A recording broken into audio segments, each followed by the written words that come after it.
নমস্কাৰ বন্ধুসকল, আজি আমি আলোচনা কৰিম আপুনি আপোনাৰ এন্ড্ৰইড মোবাইলেৰে নিজৰ কল ডিটেইলসমূহ কেনেকৈ উলিয়াব পাৰিব। গতিকে ভিডিঅ'টো স্কিপ নকৰাকৈ সম্পূৰ্ণ শেষলৈ চাই থাকিব।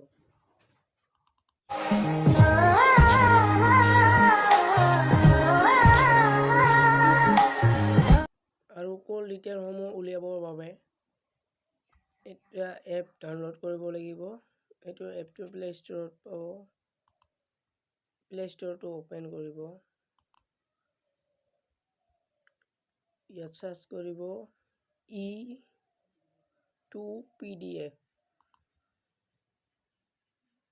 এইটো মই ডাউনলোড কৰিছো অলৰেডি। এইটো ডাউনলোড কৰি ল'ব। এইটো ওপেন কৰিছো। এৰো টিক মাৰ্ক দি proceed। এইটো ক্লিক টু কন্টিনিউ ইয়াত ক্লিক কৰিব। এইটো জেনাৰেল কল ল'ব, ইয়াত ক্লিক কৰিব। আৰু ইয়াত তাৰিখ লিখিব। এইটো আপুনি কোন তাৰিখৰ পৰা কোন তাৰিখ লৈ, আজিৰ তাৰিখ লৈ, মই যেতিয়া ভিডিঅ'টো বনাইছো আজিৰ তাৰিখ লৈ চাব পাৰিব। এতিয়া মই ডেটটো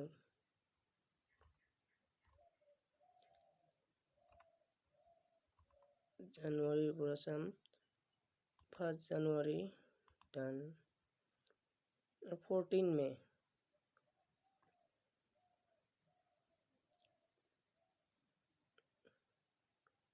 এইটো PDF। এটা যিকোনো নাম দিব, মই নাম দিছো।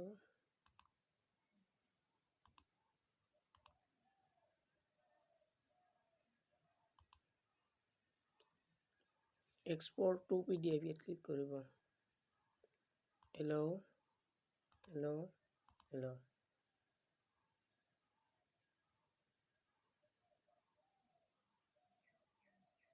এই কল ডিটেইলসমূহ আহি গৈছে।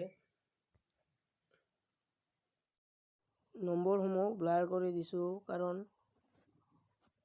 পাৰ্চনেল কিছুমান। ইয়াত থাকিব নামটো, ইয়াত থাকিব ফোন নম্বৰ, ইয়াত টাইম থাকিব, টাইম আৰু ডেট থাকিব। ডিৰেকশ্যন, ইয়াত আপুনি কিমান সময় কথা পাতিছিল ইয়াত থাকিব। আৰু টাইপ, ইয়াত আপুনি ডাইল কৰিছিল বা ৰিচিভ কৰিছিল সেইসমূহ ইয়াত পাব। এনেকৈ কল ডিটেইলসমূহ উলিয়াব পাৰিব। যদি ভিডিঅ'টো চাই ভাল পালে তেনেহ'লে লাইক, কমেণ্ট, শ্বেয়াৰ আৰু চেনেলটো ছাবস্ক্ৰাইব কৰিবলৈ নাপাহৰিব।